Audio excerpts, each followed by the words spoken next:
Peace, folks. My name is Malachi, Director of Creative Suitland, and we are here today live for our first wellness chat of the year of 2021. We will be joined very shortly by Halle from Pharmassist on Demand. Today we will be discussing the COVID vaccine and hopefully dispelling some of the myths and misconceptions that people might have about the COVID vaccine or just vaccines in general. So I'm really excited to have this conversation to educate people and to give people the information they need to make their own decisions for themselves. I don't know how to add people. There we go.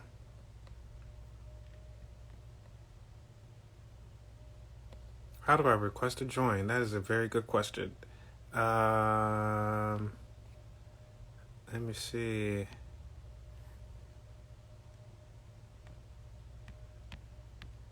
I can't send you an invite.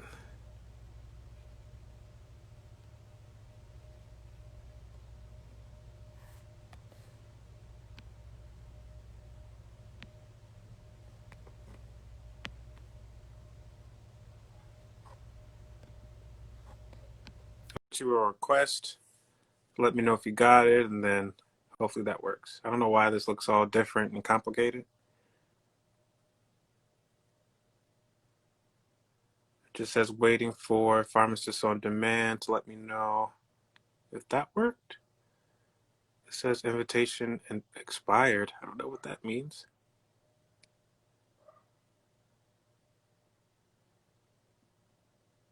Okay, let me cancel and do it again.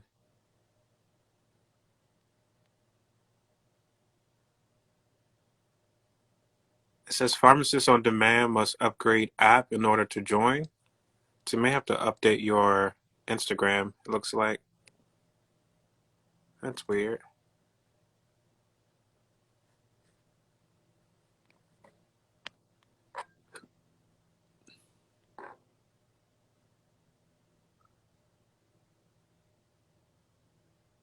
Okay, I just sent it again. If it doesn't work, just I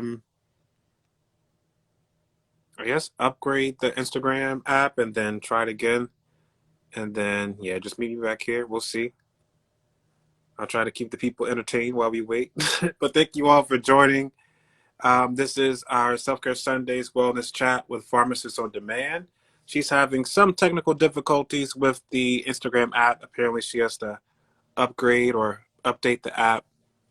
So once she does that, she will jump right back in here and we'll start the official wellness chat. But at least for those that are joining us now, hello. So we have a couple people in here. Hey, everybody. But yeah, thank you all for joining. We will be discussing the COVID vaccine.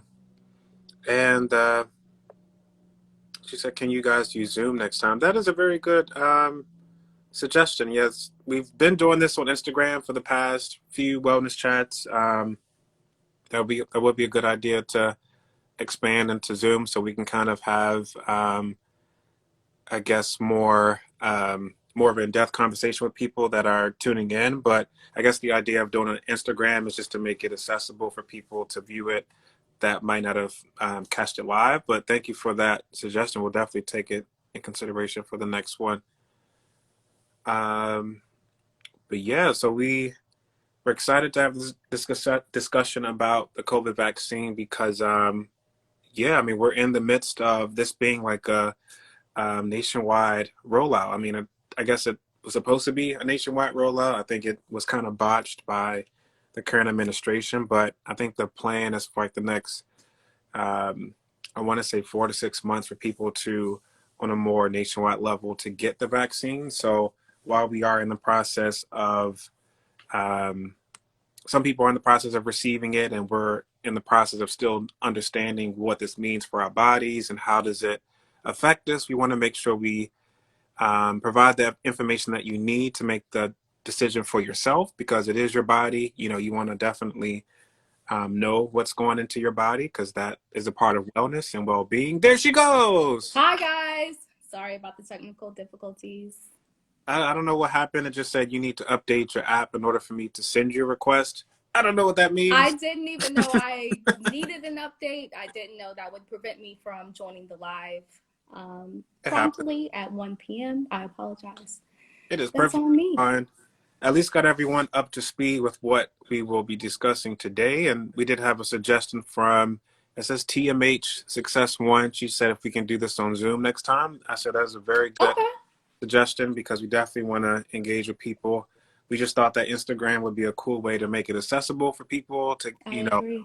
get the information, but we will definitely think about that for next time. But thank you, Halle, for joining me for our first Self Care Sunday wellness chat of the year of 2021. Thank you No for joining me, problem. and thank you all for joining in live. Um, as I mentioned before, we're about to just dive right into the discussion about the COVID vaccine and how we can just inform ourselves, educate ourselves about the COVID vaccine, if not vaccines in general. So, Holly, if you just want to introduce yourself and yeah, we just take it from there. All right. Well, good afternoon, everybody. My name is Halle Harrison. I am a pharmacist. I attended Hampton University and graduated in 2017. I have experience as a retail pharmacist. I used to work with the largest retail chain pharmacy in America. And then I also have experience working in the hospitals. I work at Howard University Hospital now. So first, I kind of just wanted to delve in and just start talking about what vaccines are, how they're manufactured, what are the different types of vaccines, and how do they work in your body. So there's several different types, and when we're manufacturing a vaccine, there are several things that we usually consider, like how your immune system will respond to the germ that we're trying to treat, who needs to be vaccinated against the germ, as well as the best technology or the best vehicle to deliver the vaccine to a person. And based on the number of these factors, there are 4 different types of vaccines currently.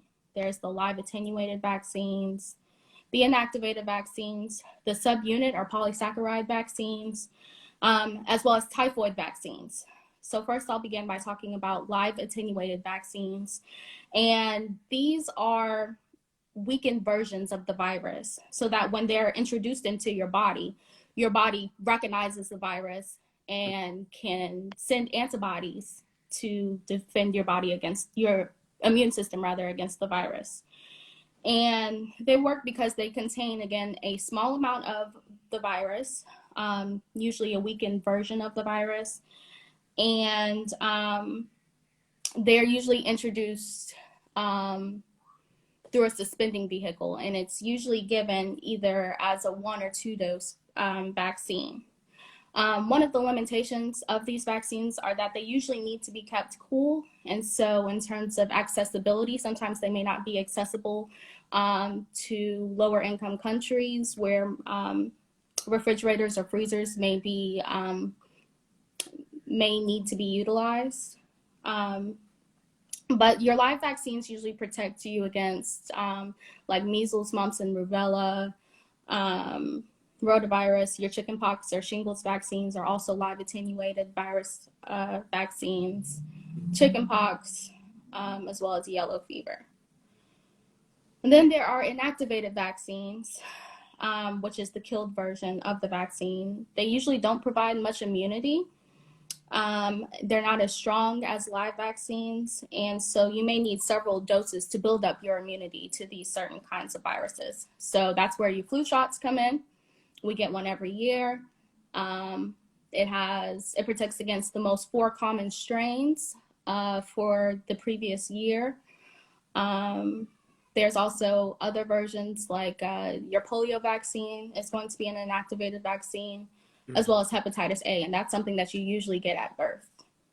And then there's also your subunit vaccines, and these work because they only take a specific portion of the virus, and then they provide a strong immune response.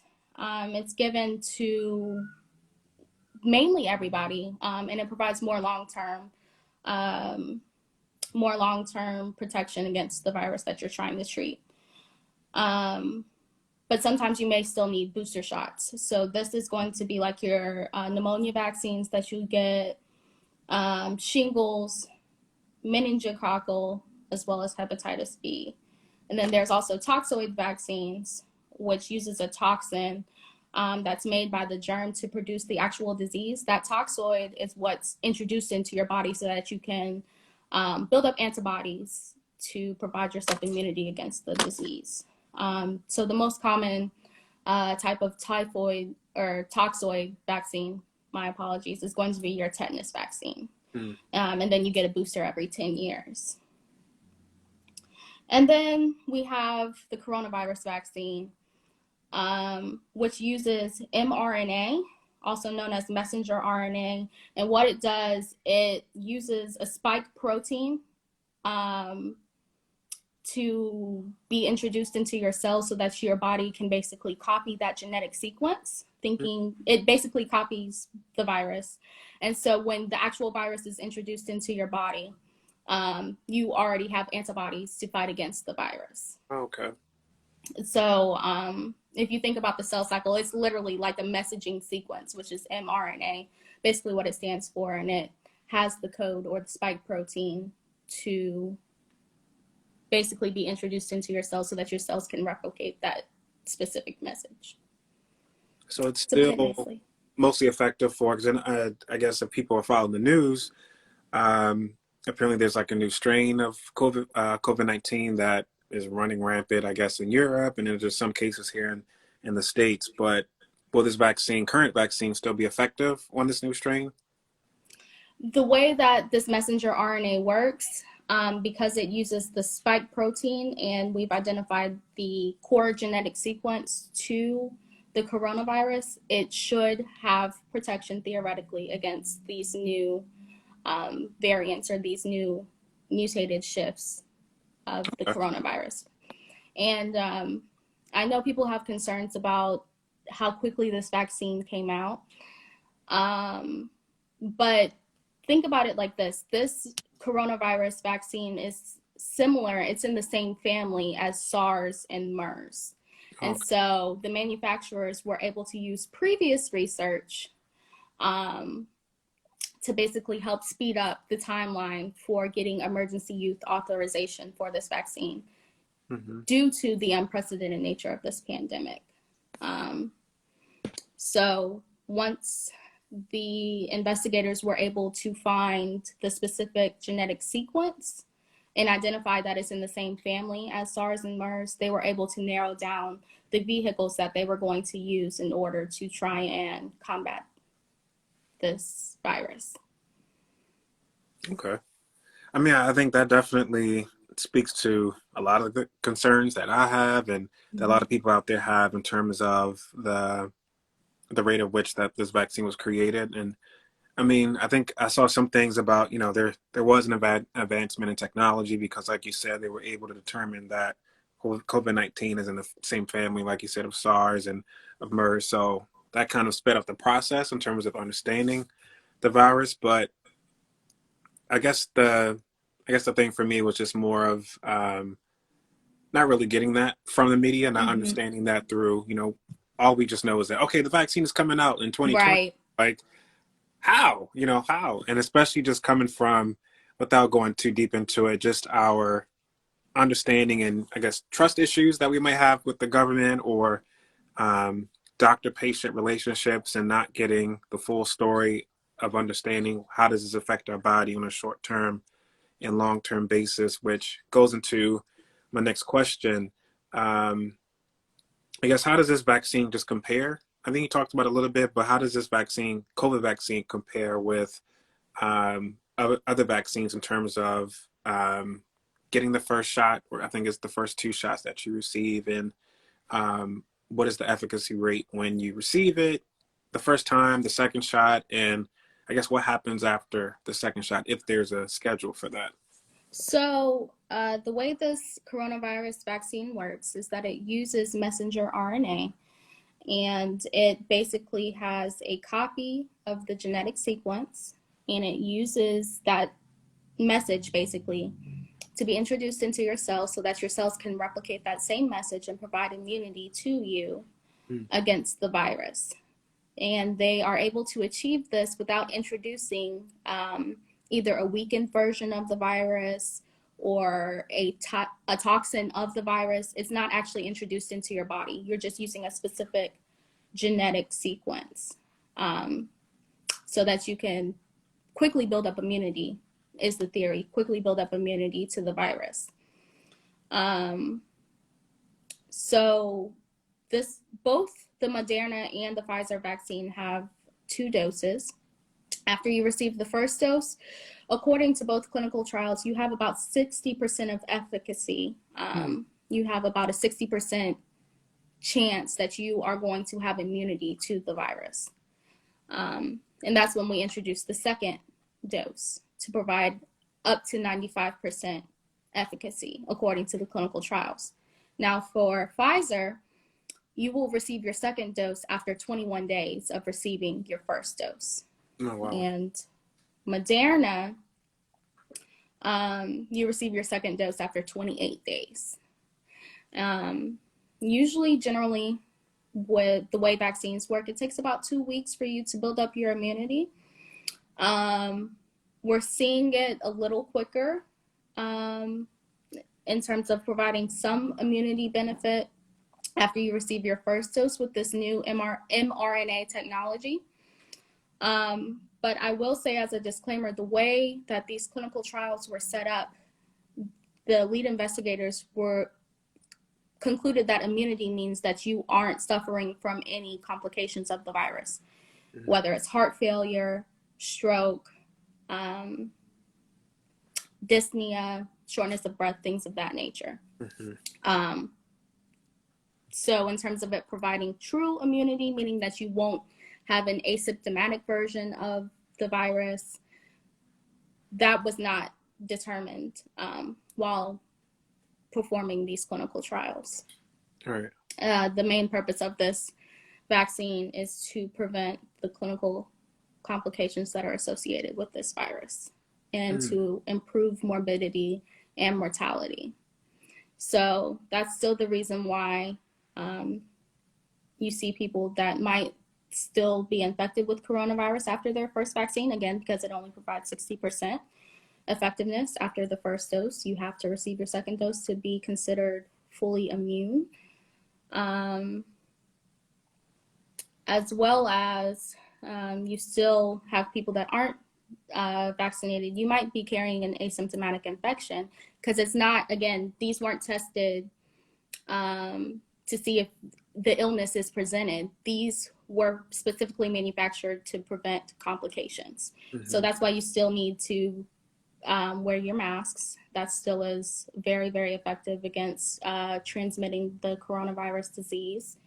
That's why you still need to make sure that you wash your hands, maintain 6 feet of social distance, as well as wipe down all of your surfaces routinely throughout the day. Right. Was the original trial, was that were any kids involved, like youth under, I guess, teenagers and below included in that? No, it was not studied in kids.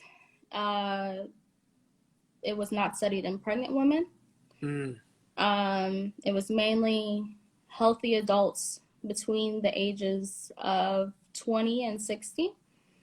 There were about 40,000 participants across both clinical trials for both Moderna and Pfizer. Okay. Why the difference in the amount of days to receive your second shot from 2 companies? That's just the way that they set up their clinical trials. That's just the way they set up their investigations. It would be interesting to see if Moderna could do a second trial to see if there's any added benefit for providing the second dose after 21 days, similar to Pfizer. But I think the main thing for both companies, because both of these companies operated under Operation Warp Speed, that's another reason why they were able to come out with a vaccine so quickly, is because traditionally these companies don't receive a lot of funding for research. And this was funded under Operation Warp Speed due to the unprecedented nature of this coronavirus. So a lot of funding went into setting up these clinical trials and immediately rolling out a vaccine to get to people so that we have some sort of viable way towards curbing this pandemic. I guess So, from there, I guess another concern that I feel like is very natural, a natural concern to have is that because the COVID vaccine was so quickly produced and rolled out, when you compare that with other vaccines like polio and other vaccines that just took possibly years and years and years to actually create a vaccine, and they were able to determine what are the long-term effects of said vaccine. Um, I guess, is there any information to show with anyone who's received the COVID vaccine? Were there any complications? And there's just a lot of junk and mess on social media and fake news reports. I guess fake news about people, dropping dead or any type of um, weird complication that you may see on a site that's just not a source that's not confirmed. So, is there any um, actual tangible evidence that it's a 100%, not, well, 95% effective vaccine, and there aren't any long-term effects, even though they haven't really done long-term trials of it? so as it stands now, there's only about 2 months worth of data to show that each of the companies are following each of their subjects. Now, they have agreed to follow each of the study participants for up to 2 years following the conclusion of the trial. So maybe we'll have a broader picture of what the long-term effects are. But right now, there's only preliminary data.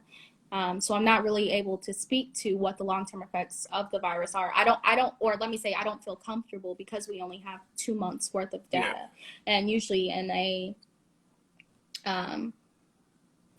within a trial, you have at least 6 months to a year worth of data, post-marketing surveillance to speak about the long-term effects, up to 10 years. But again, just due to the nature of this pandemic, this worldwide pandemic,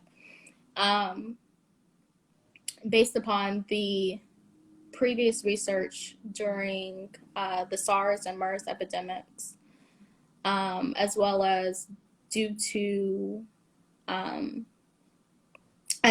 quickly identifying the genetic sequence and seeing that it is a very similar genetic sequence to both SARS and MERS, enough data was basically compiled and enough research was done to at least get approval under emergency use authorization so that we have something tangible to curb this epidemic. That's similar to a lot of the medicines that we're using now to treat the coronavirus as well. What we use now is remdesivir. It's an antiviral. Similarly, Gilead had enough research from both SARS and MERS to at least produce an antiviral to try and combat the complications of the COVID-19 virus. Oh, wow. So I guess I wanted to get into, I guess, like a little bit more into the treatment of the COVID virus. But before I jump into that, if you guys have any questions so far, at least with what we discussed so far, at least receiving the vaccine, comparing the vaccine to other vaccines that have been rolled out, or the efficacy rate of the vaccine once you receive it. If you guys have any questions about that, we can definitely dive into those before we kind of move on to, I guess, the next subject. If you guys have any questions, comments, concerns. But yeah, just wanted to, I guess, segue from the vaccine just into, you talked about remdesivir. I can't even say it. Remdesivir, is that right? Remdesivir. I guess outside of the COVID vaccine, maybe even with the COVID vaccine, like if you get the virus, like what's the process? I know people, I guess remdesivir is like the one that is most talked about in terms of the antiviral treatment for it. But I guess for anything above mild vaccine, what is the, I guess, the protocol for that for hospitals or how to treat it?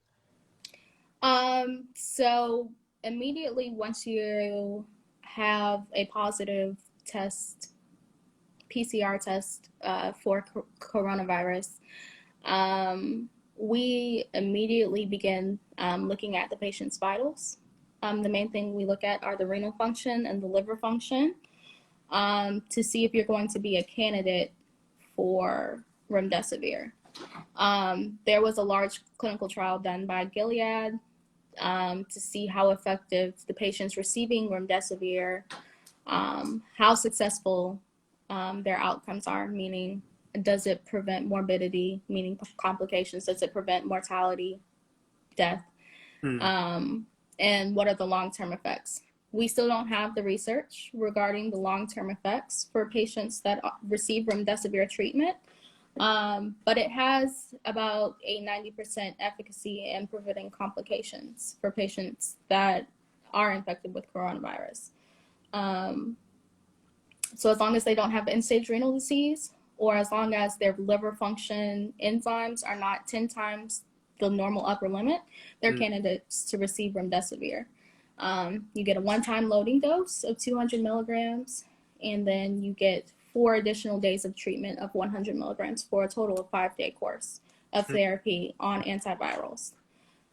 Supportive care also includes, sometimes they'll add in antibiotics, azithromycin and ceftriaxone. Previously, the use of steroids was debated on clinical outcomes, but now we are starting to use steroids. Patients usually receive 6 milligrams of dexamethasone a day, as well as Tylenol to manage any aches or fever. Vitamin C, because that helps build up your immunity, so 500 milligrams twice a day for that. Vitamin D, because that has been proven to be effective in actually helping to prevent the complications associated with coronavirus. So patients get a vitamin D tablet every day, as well as vitamin A and E. And vitamin A is an anti-inflammatory. So in terms of preventative measures, that's something I kind of wanted to delve into as well. Okay. We do have one question. Mhm. Shannon says, I might have missed it, but do you recommend one vaccine over the other? So I guess Moderna versus Pfizer. And I believe there's another company that I came. don't have a recommendation of one over the other based upon the information that I have received. Looking at their clinical trials were set up pretty similarly. The only difference is that Pfizer, you get your second dose within 21 days, whereas Moderna, it's 28. And Pfizer has been a longer established pharmaceutical company. Moderna's new. This is their first product that they're rolling out. But in terms of objectively just looking at the data, it seems to look pretty similar. Okay. For pregnant women, if you are pregnant and you're considering the vaccine, just make sure that you speak with your primary care provider as well as your OBGYN prior to receiving it. Again, because there is limited data for the use in pregnant patients. Ideally, theoretically, it should be safe. It's not introducing a weakened version of the virus. It's just inserting a genetic code. But it's still considered to be optional. It's actually optional for everybody, but according to the CDC and American College of Gynecologists, the vaccine is still very much considered to be optional for pregnant women. Well, I guess across the board for pregnant women, is there, I guess with any vaccine, is there any effects on the, I guess, the fetus or the unborn child? I guess, is there any testing or data that would support that? There's not any data to yet I guess to that's good. support that there's no fetal transmission. So that's good. That's good. But theoretically, it should be safe. Okay. As far as we know. As far as we know, we do not have any long-term data. That is why I am treading on the fence, and I am just trying to err on the side of caution when I talk about just my own personal opinion about the vaccine. I'm just trying to stick very, very closely to the data that has been presented by both companies. Right. So that people are able to make an informed decision. But I still, again, encourage the use of masks. That's the most effective in terms of reducing the risk of transmission. Absolutely. Surgical mask or KN95, N95, making sure you wash your hands thoroughly, wiping down all of your countertops, anything that's easily accessible, community areas. That's the standard now. Yes. That should be second nature habit. You know, step 1, mask. Step 2, I mean, washing your hands should Hey, I always just got to have reinforce it because I know we're getting restless, and I know Yeah. we've been in this panty for about 10 months now. But almost a year and a couple. It's almost been a year. I mean, this is new for everybody that's at least living. I think this hasn't been experienced since, you know, the early 1900s with the right Spanish flu, Spanish flu, 1912, if I'm not mistaken. Right. So this is new, but 1918 actually. We'll make it eventually. So I think you're about to segue into, I guess, preventive measures for, I guess, just for a COVID vaccine, or I mean, not COVID vaccine, but the COVID virus. Yes. Aside from what I just recommended, I do recommend that you stay adequately hydrated so that your cells are able to replenish themselves. We're flushing out any toxins that you may come in contact with. So at least to 8 to 10 8-ounce glasses of water a day is going to be very helpful.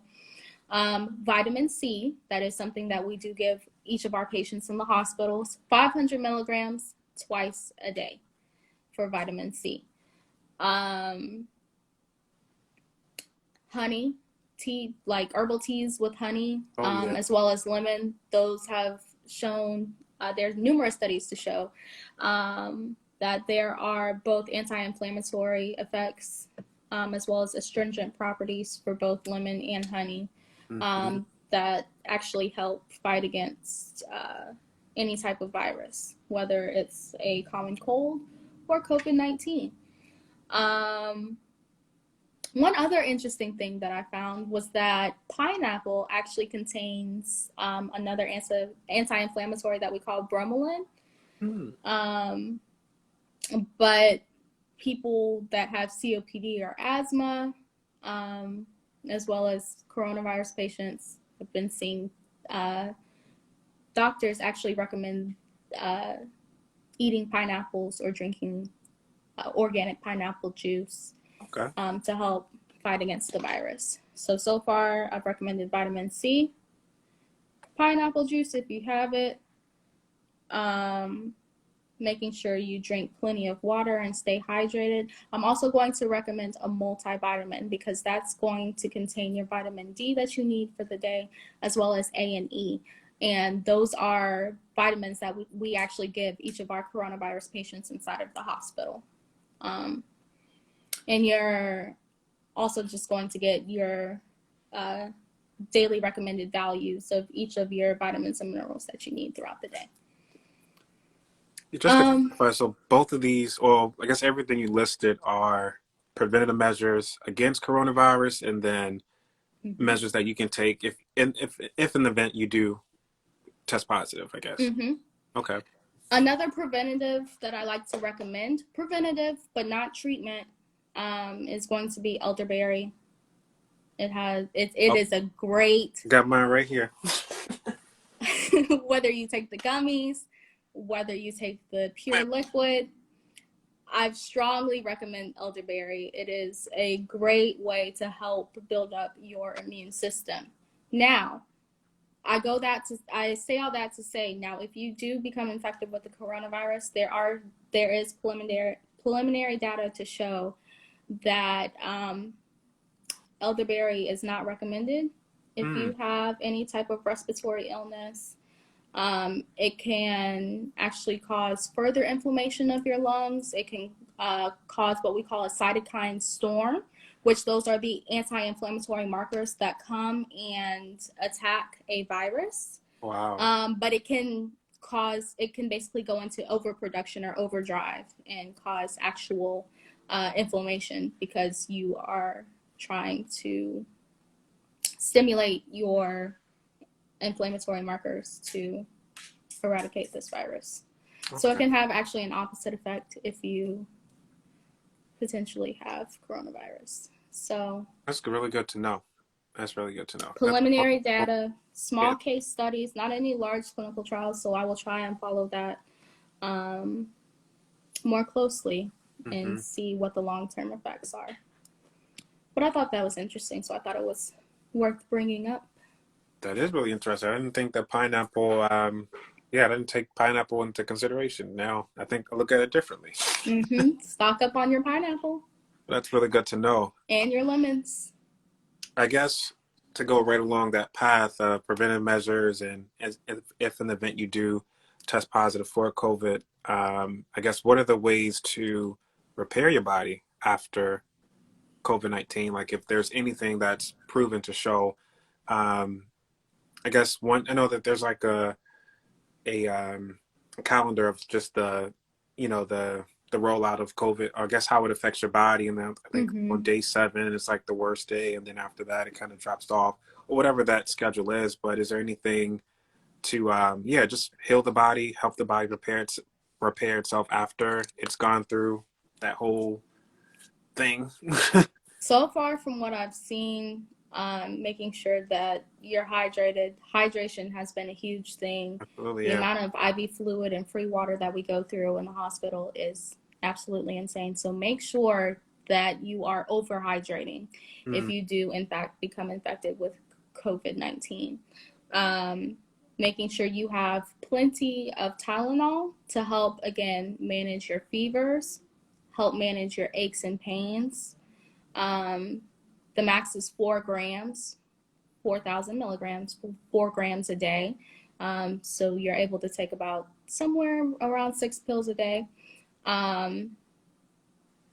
Vitamin C is going to be a major one, as well as vitamin D to help restore bone function. Those are going to be the main 4. Okay. Vitamin C, vitamin D, hydration, Tylenol, plenty of rest. Let me see if I can think of anything else. Well, all that should help. Those are going to be the main 4, because your body is going to be fatigued, so you're going to need to get adequate rest as well as stay hydrated to make sure that your cells are able to repair themselves, so that you can get back to normal as soon as possible. Because the biggest thing I hear is just fatigue after, I guess, during the whole length of the virus, and then afterwards, of course. I hear a lot of people talk about fatigue. So all of that will potentially help fatigue, I'm sure. Definitely staying hydrated. The body needs to replenish itself, like you said, replenish the cells and all that. So that's really good information. And I think we should write this down, or put this somewhere, because this is useful information, especially with the different preventative measures. If we can, I don't know, we'll figure it out how to get this information outside of this video, because I think this will be really helpful for people. I'll try and type up an email just highlighting the bullet points that I went over today. Okay. I guess if anyone's watching who would like this information, just email me, or DM Creative Suitland Instagram, and we can find a way to get you this really useful information, because I think we've gone over quite a bit, started from vaccines and going over different preventative measures, and even after the length of the virus and taking care of the body. And I guess the one other important thing you mentioned with, I guess, stuff like this, elderberry, not to, I guess what you were saying, just don't overuse it when it comes Mhm. to going through the virus because it'll, I guess you said, replicate the. It can actually cause cytokine storm, There so we it can go. actually cause more lung inflammation um, Makes sense. than anticipated. Gotcha. Still Gotcha. preliminary data, but I will try and send the information in a way that everybody's able to digest and understand the clinical trial data that is out there. Absolutely. Yeah, we have still a few people joining us online. So if you guys have any questions before the hour ends, just put in the chat. Let us know what questions or things you want to add or whatever else pops into your mind as we continue this conversation. And yeah, do you have anything to add to that?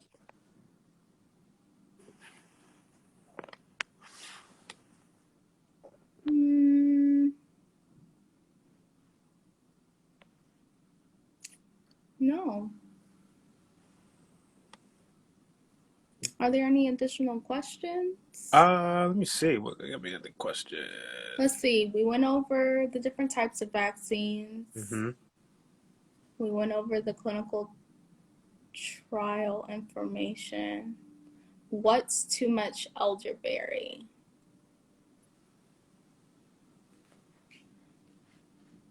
That's a good question. Because what I have So here is it says, well, 60-day the supply. It doesn't really say what the, 500 milligrams per se. yeah, usually generally over 1500 is considered to be too much. 1 gram is usually the recommended amount a day. Mm, okay. There's another question. When do you think the vaccine would? Let me try and scroll up. Is there anything else? No.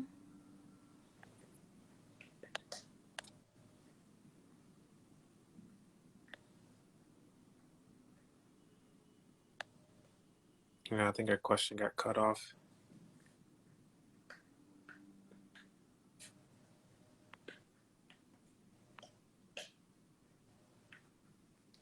I guess while we wait, you can just let the While people we know wait, I'm how. trying to think of other aspects of this coronavirus.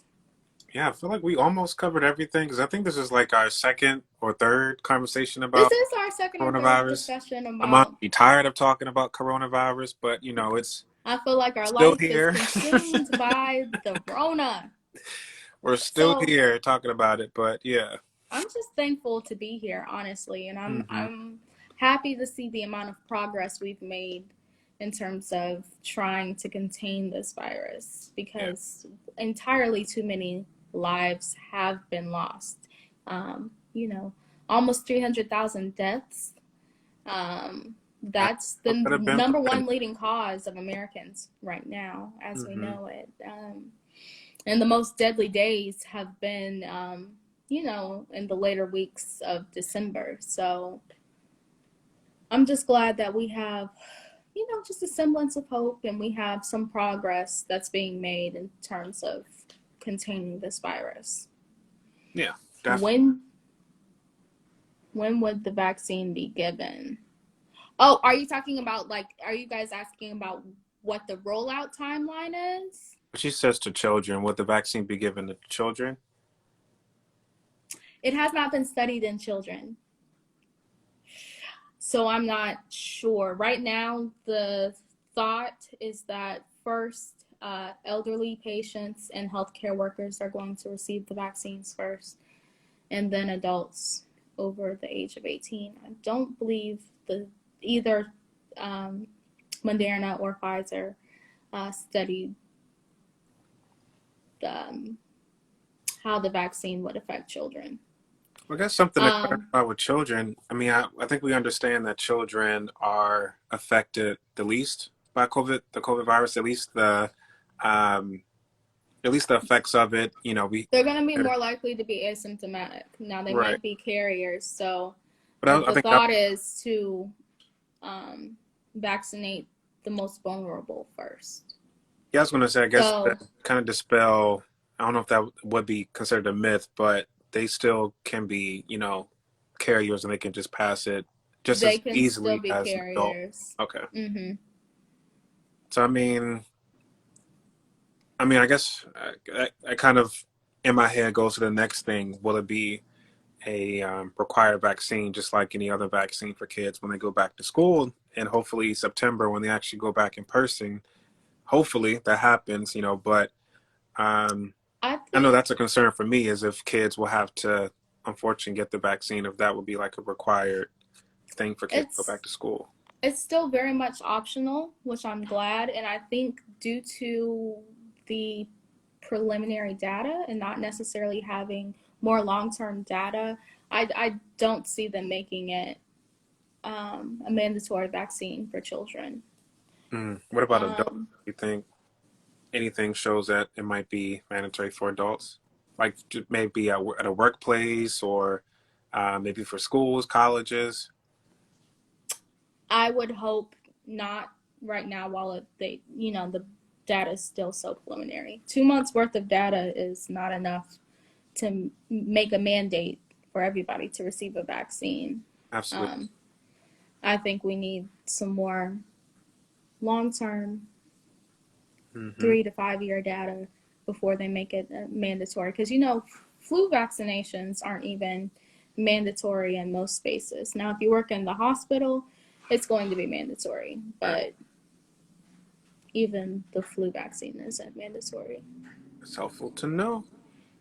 But yeah, just if you can, if there are a number of questions pertaining to COVID or maybe even general wellness questions if you have while we're still here, if you can just let everyone know where they can find you and tell us about your company, Pharmacists on Demand, and any other information you want to give them about the things that you're working on. Sure. So you guys can find me via my website, www.pharmassistondemand.org, where you guys can find me here online. I have both a LinkedIn page, Pharmacist on Demand, as well as an Instagram page. Um, in terms of my company, we strive to provide high quality, affordable care to men and women over the age of 60. We were originally founded in Houston, Texas, and partnered with the Women's Resource Facility, as well as assisted living and senior care facilities throughout Houston to provide medication consults as well as medication deliveries. To people that traditionally have restricted access or limited access um, to healthcare services. Hmm. Um, we do everything from diabetes screenings to hypertension or blood pressure readings. We organize pill boxes. We deliver the medications, and we are really kind of a liaison between the patient and the providers. We are pretty much the last stop after the pharmacist dispenses the medications. We bring them to the patients, we counsel them and make sure that they are an integral part of their care plan. Making sure that they understand why they're taking their medications, what disease states they're for, what side effects to look out for. Um, we also help with cost savings initiatives, whether it's copay assistance cards, recommending alternative therapies to the physicians. We truly work for the patients, and we're mobile. We use a HIPAA platform called Spruce, where patients are able to message us through their website or text us directly. They can text all of their questions to us. They can send us pictures of their pill bottles. And all of it is securely stored on a cloud so that none of their patient health information is compromised.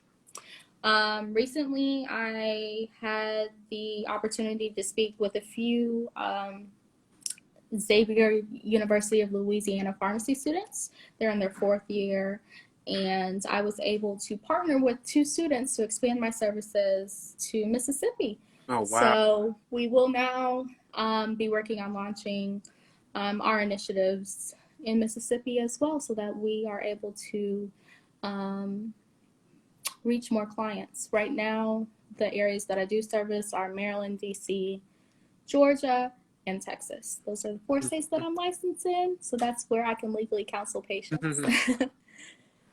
um, but more to come soon, Definitely. very soon. More to come. Hey, definitely. I mean, told you offline that, I think the mission of what you're doing is, just speaks volumes. It definitely just bridges the gap between that doctor and patient relationship, because there's a lot missing from that relationship in terms of just communication, education about um, everything that, falls under the, wellness of the umbrella of health and wellness, because people just need to know what it is they put into their bodies, how does it affect their bodies, what are alternative medicines, uh, Right.